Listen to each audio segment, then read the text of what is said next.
Aha koa tā rātou tū māro hitarari I te whakataetai Oceania Cup I te otinga ke I hinga te kapa wāhine Māori ia Ahitreiria I roto I te whiringa toa.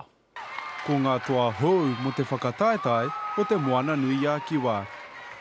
The expectancy was there all week for us to go home with the hardware. But I think at the end of the day, for the effort that was put in, we can still be really, really happy of what they've achieved.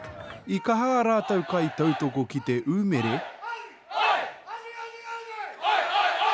Engari ia au te aroa te kupu tuatahi, he whainga I muri mai I te tori meneti.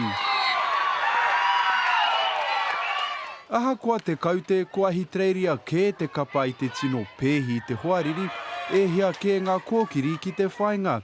Nā te karu kakama noa o te kaitia ki whainga o au te aroa a Leonie Broom, I ora rātau. Engari I ngā meneti whakamutunga I Waimarie a Ahitreiria.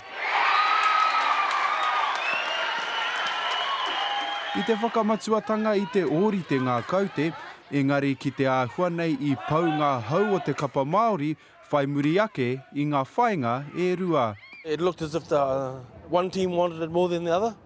E ai ki te kai whakaako nā rātau anō rātau I whakahinga. Our ball retention wasn't good. We just seemed to be out of touch with each other, out of sorts for some reason. Toru ki te tahi, te kau te whakamutunga. Ahakoa kai te haere tēnei trofe ki Ahitreiria, ko te hiehia o te kapa wāhine Māori, ki te hoki mai a te rātau, ki te whakahoki I aia, ki Aotearoa. Engari I tēnei wā, ka tau te trofe ki te moana tā pokopoko a tāwhaki. He tā Gardner atu I Fiji, mō te karere.